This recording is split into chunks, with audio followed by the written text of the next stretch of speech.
first thing that we need to do is bring in our multi-layered file into Brother's Canvas Workspace. I am working on the downloaded version, so I'm on my computer, not on the internet. I'm going to go to File, then Import from my computer. I've got this on my USB, and I am going to pull the Boo with Spiderwebs, which was the SVG file that I originally downloaded from the vendor, which was designbundles.net. I think maybe it's .com. So I click on open and I get this beautiful black box, and you're all thinking, great, what did I spend $4 on? I got a whole bunch of black.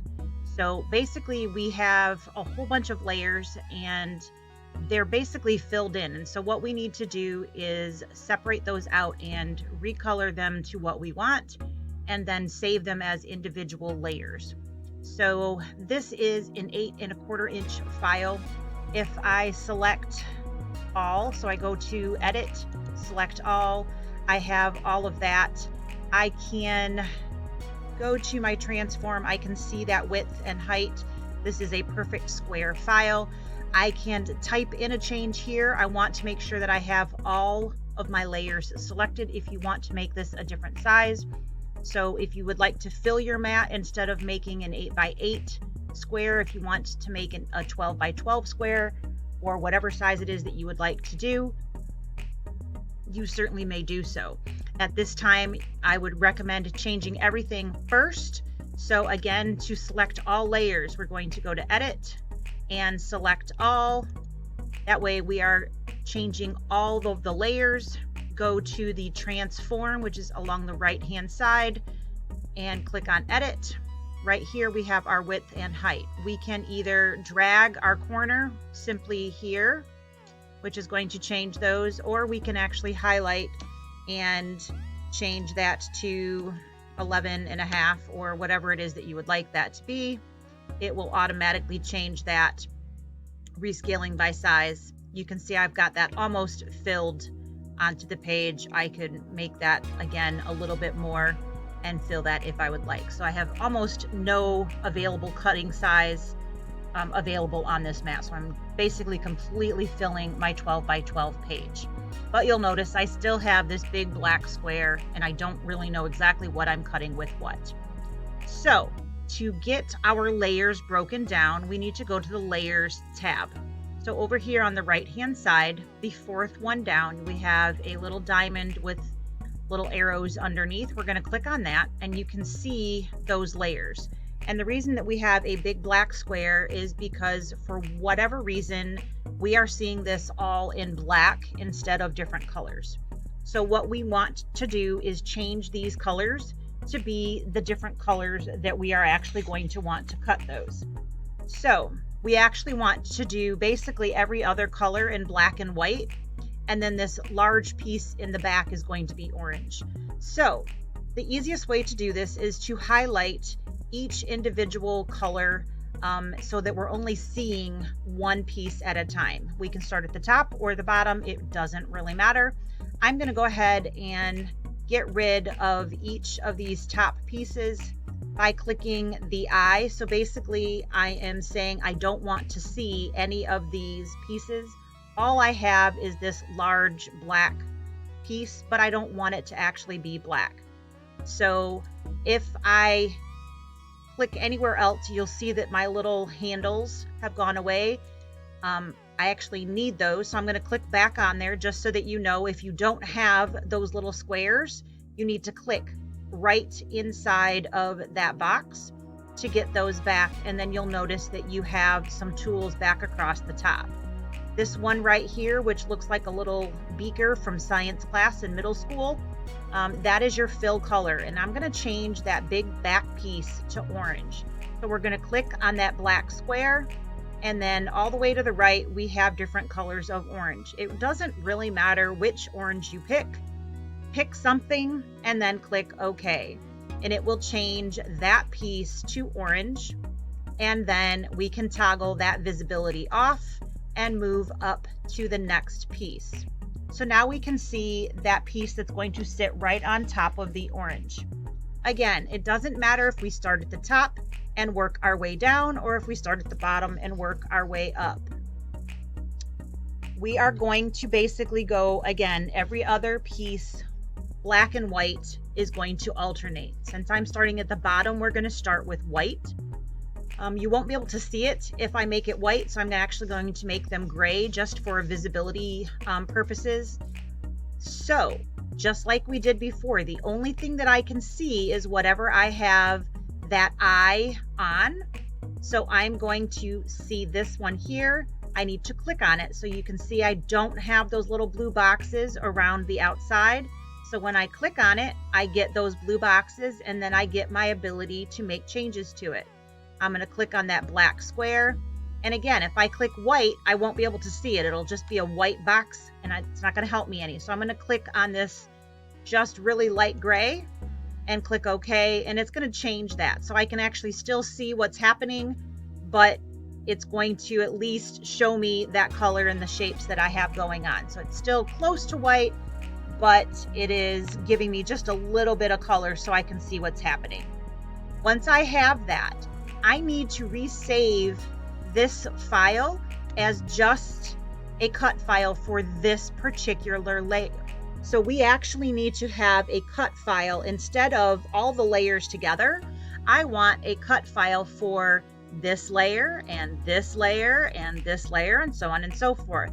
So while I have this one only on screen, I'm going to go to File. I am going to go to Export. And it's going to tell me that, hey, I have items that are hidden and I'm not going to be able to export those hidden items, which is exactly what I actually want.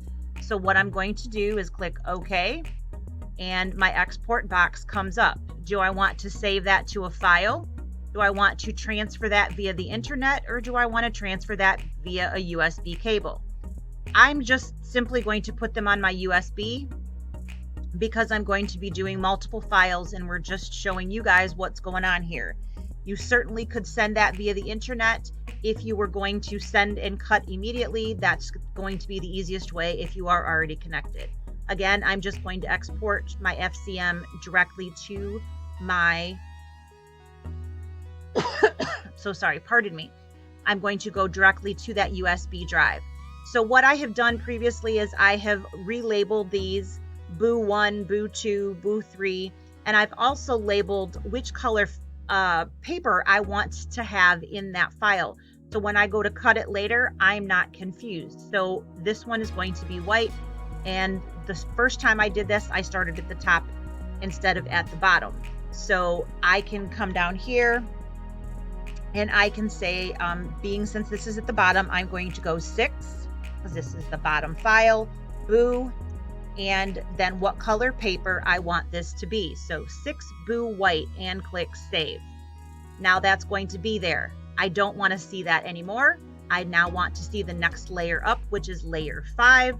And this one is actually in black. So I'm not going to touch anything here. I'm going to leave it just as is. I'm simply going to save that. So I'm going to again go up to my upper left corner, click File, Export. It's going to remind me I'm not exporting anything except this file here. I click on Export to File. And again, 5, my Boo, and this time it's a black piece of paper. I click Save. It goes where I want. I'm going to toggle off the visibility on that, go up to number 4 here, and again, I'm counting down 1, 2, 3, 4.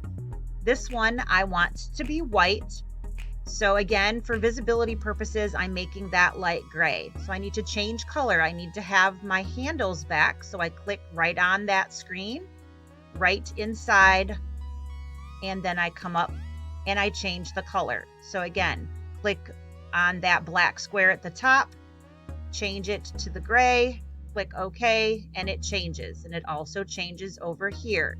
The only thing I see is what's on screen. So I go up to the upper left-hand corner, export, click OK, and save that again. Now I am again, one more time on 4, and this is going to be a white piece of paper. So I save that and I just continue all the way up. So this one's black. It's already showing in black. I don't need to change it, but I do need that file on my USB as a separate piece. So I export.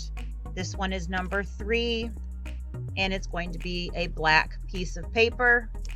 So I save that. I toggle off visibility, move to the next one. This one I need to change to the white, therefore gray, so I can see it just a little bit. Oh, look at what's going on there. All right, and now I have that piece there. We've got visibility on just that. I'm going to export, and one more time, I am going to do layer 2 for the boo, and this one again is going to be a white piece of paper.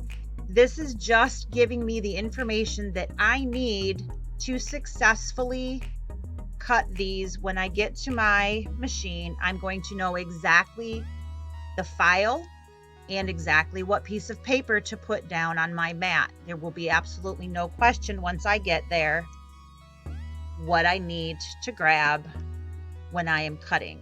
Now that orange piece, which is going to be that bottom right here, I don't actually need to cut. It's just a full piece of orange that we're going to place behind.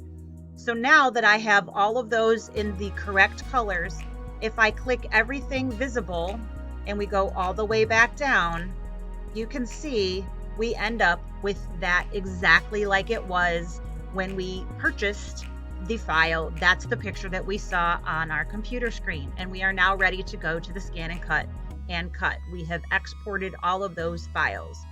For whatever reason, the files all lumped into one. We technically could have done this by pulling out each of the individual files on our scan and cut. It's just much easier to see on screen here. So now that we are all ready, let's go ahead and export our USB from the machine and take that to the scan and cut. I just wanted to real quick show you, this is what those files now look like on my USB. So I have those all in order, and they tell me which color of paper to look for to put on my mat, and they are all in order. So you can very easily see what that's going to cut. I have 1, 2, 3, 4, 5, 6, and then I have my original files as well. These were the originals that I had done before I started recording, and those just have the number after the word boo. But again, those are those 6 files that I need to actually cut. So we will meet back up at our scanning cuts. First thing that we need to do is pull up our file off the USB. I'm going to go into that boo folder, and here we have 1 through 6. We want to do the one in white because that's what I've loaded onto the mat. So we're going to go ahead and select that. And you can see it doesn't look like a whole heck of a lot right now, just a whole bunch of little tiny cuts. We're going to go ahead and select OK. We don't have any editing that we need to do, so we're just going to go ahead and select OK. At this time, we're going to select cut.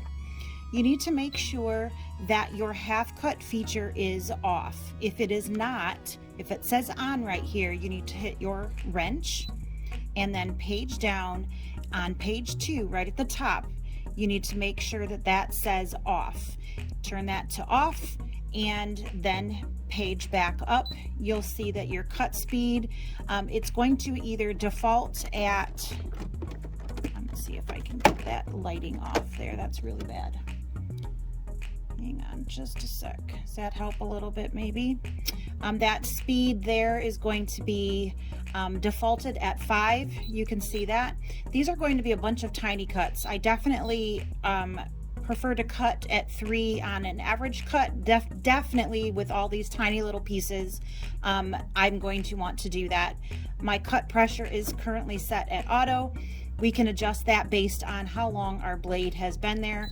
I'm going to bump that, give it just a little bit, and then we can make any other adjustments if need be, based on, again, how long your blade has been in there. So cut pressure should be at auto if it's a fresh blade. If you've had to make some other adjustments, you can give it a little extra oomph if you need to, based on if it's been in your machine for a little bit of time. Once we are back, we can come here. We have cut.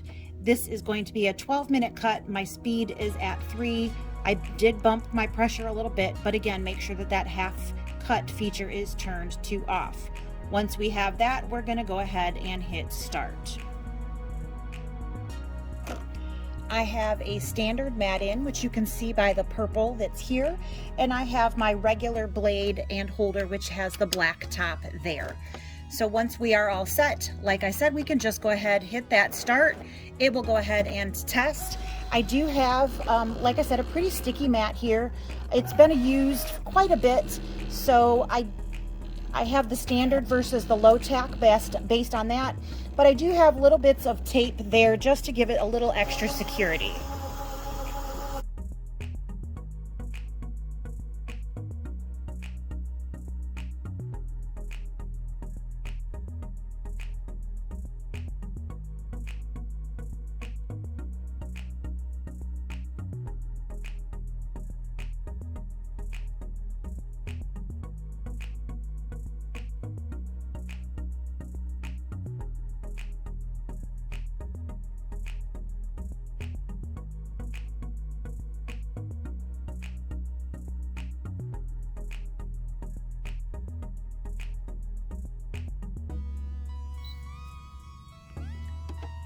All right, so that completes that first cut. So we just need to go ahead and remove the tape and pull that off. We will need to, of course, remove all of the little pieces off of the mat and get ready for the next layers cut.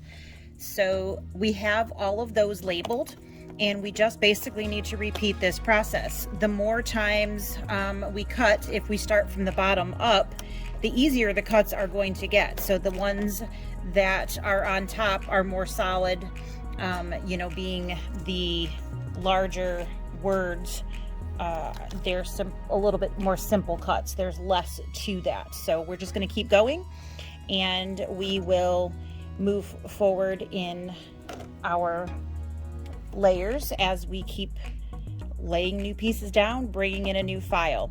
So we'll just keep going.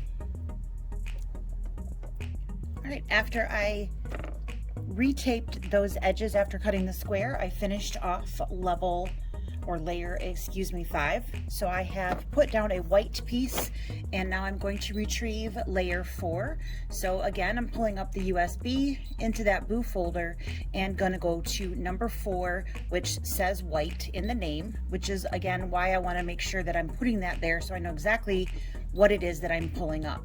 I don't need to make any changes to my file because I did all of that in Canvas Workspace. So I go right to cut.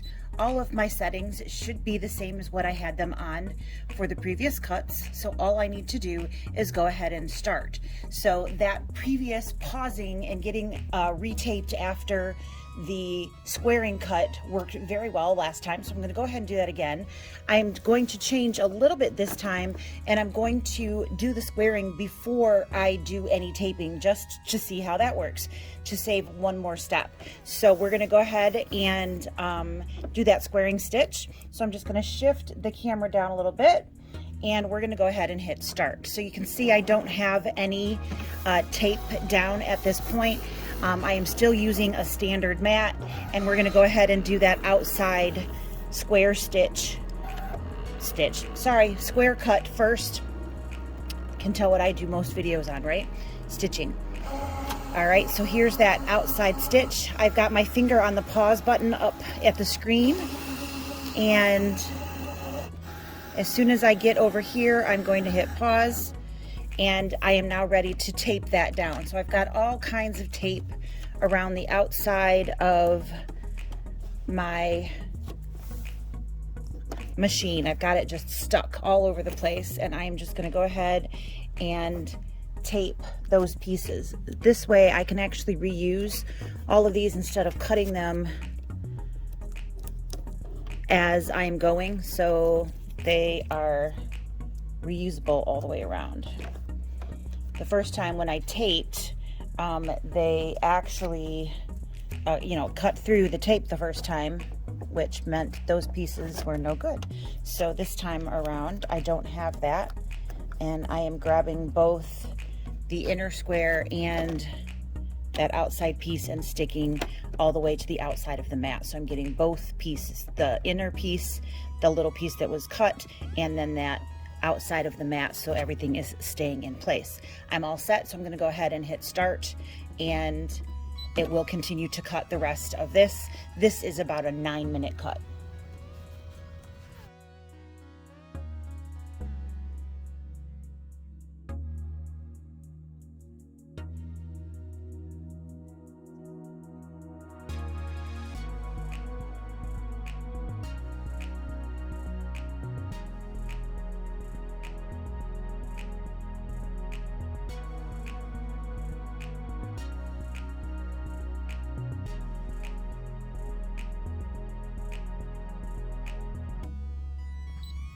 All right, so we have layer 4 cut.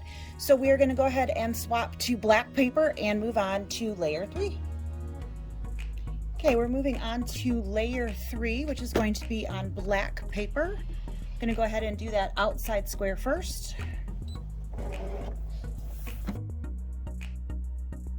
And let's go ahead and tape down those sides.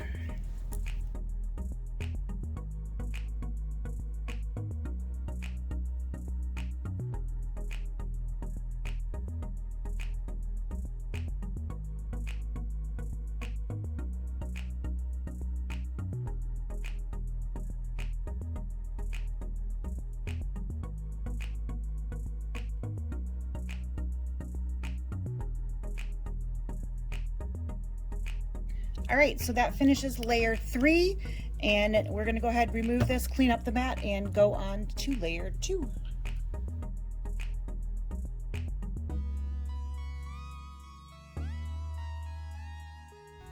And here we go.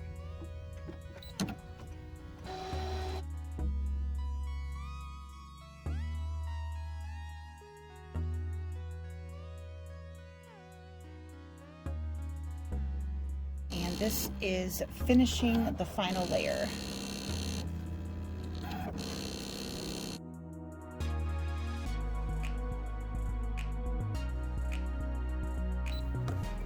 All right, so we just need to remove this from the mat, and then we can go ahead and start layering our paper. This is all of the pieces stacked up together, so you can get a real quick visual of how that's going to work. We're going to start at the bottom and work our way up. So we're going to remove all of those top pieces. You can decide how you would like these to be. You can glue the back pieces right to one another, or you can actually have those all be 3D if you would like. I'm actually going to just put a little bit of glue on there for the back few so that they are completely flat, and only do 3D foam dots on the top few layers so that only the top ones have that little bit of pop to them. So I'm going to go ahead and get my glue, and we'll be right back. So I have the bottom 3 layers, so 7, 6, and 5 here. I'm actually going to leave the very bottom alone for the time being. I am going to glue 5 to 6, so I'm just going to go ahead and turn that over. Got a little bit of random adhesive from the mat left over. I just have a random glue stick. You can use pretty much whatever you like. Craft glue, you can use scrapbooking glues, anything that you would like to use. You just need to get inside those spots. If you have some scrap underneath instead of the actual piece, you can see I might actually end up hitting the piece underneath here, so I'm probably going to shift that in just a moment. And in the upper corner here, which is on the reverse side right now, you see the 3D. That is there for an alignment, so that literally is your registration mark, so that you can make sure that you're getting this all in the right place. It doesn't have to have glue on every little bit. depending upon what you end up doing with this, if you end up putting it in a shadow box or whatnot, obviously it's not going to be getting manhandled. If you have it out, you might want to put more glue on it than if it's going to be in a box. You could get away with putting less. So I'm going to go ahead and flip that over, and I'm going to line the upper right hand corner up.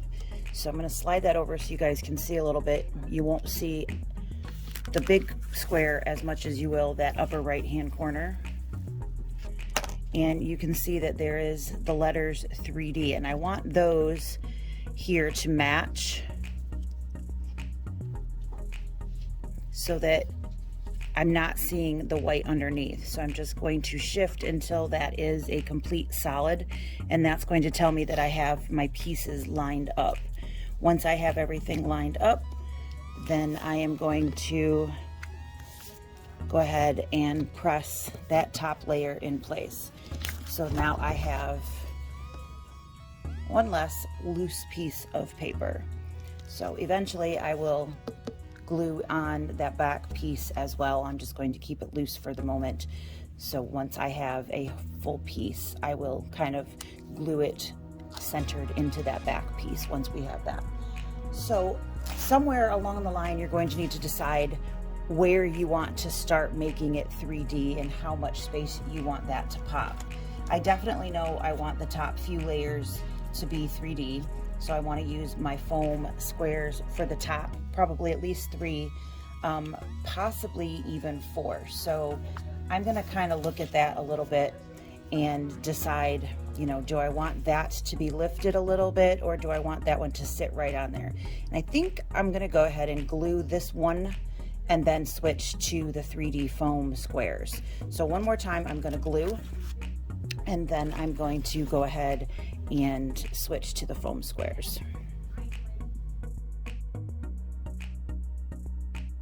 All right, so I think I've got enough glue on there to keep everything where I want it. I'm going to bring this back over, and again, I want to line up those letters in the upper right hand corner. That's my first piece that I'm going to aim for.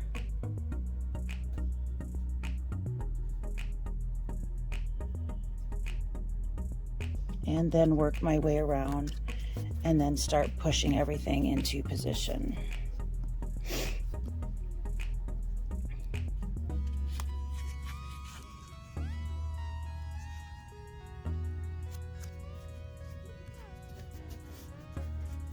All right, so now I have those layers. You can definitely see it's popping up just from the thickness of the paper. We've got a little bit of 3D happening.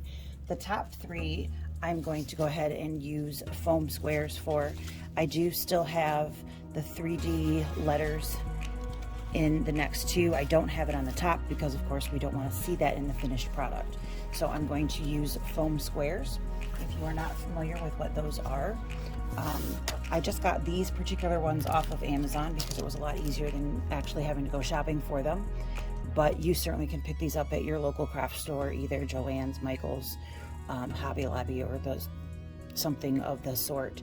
But these particular ones come in 2 sheets per package. There's a couple different sizes. I can use the larger ones on the corner, the smaller ones in the center, and what that does is it gives it kind of a level playing field, but it lifts it up just a little bit off of the piece underneath of it.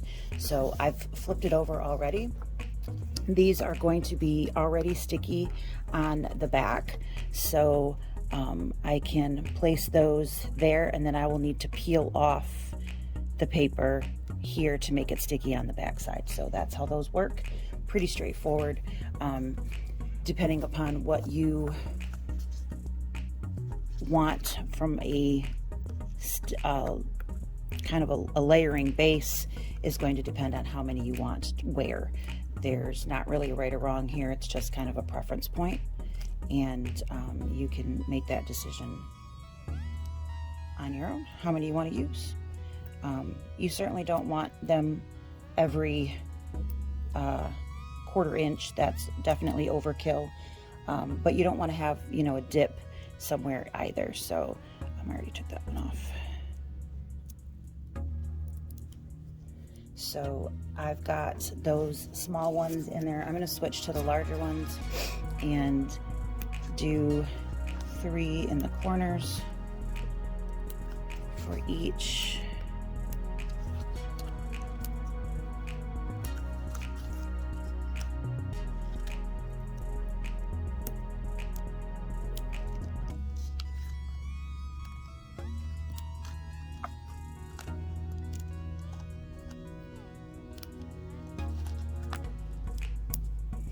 And then I'm going to come back in here and fill in on those boo letters. Make sure that I have a good base support because I'm going to be layering on top of that. All right, I think that's good. I just need to take the papers off those large squares and then we'll move those to our paper stack.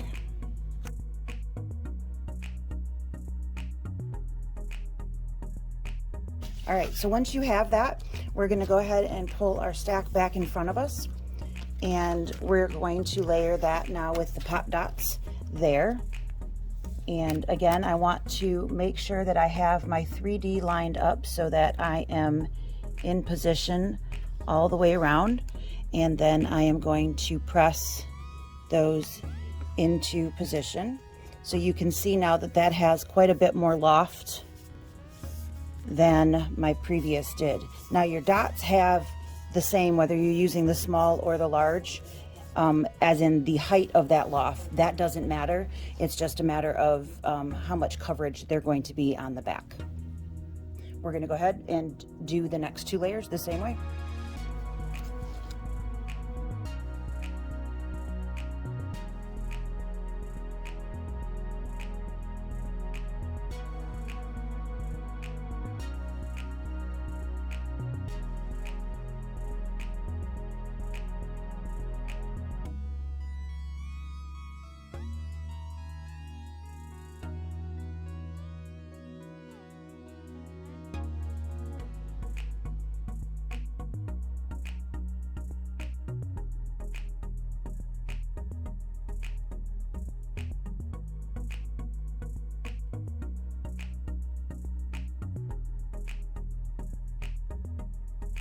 All right, we have all of those layers together. We're just going to place regular glue on the back of this and center it on the orange sheet.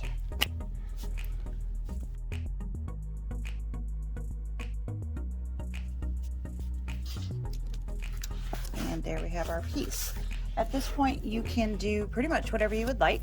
I like to put my paper sculptures in a shadow box, and this happens to be 12 by 12, which of course works pretty nicely with 12 by 12 paper, and that is how I would finish that. And there we have the piece inserted into the 12 by 12 shadow box.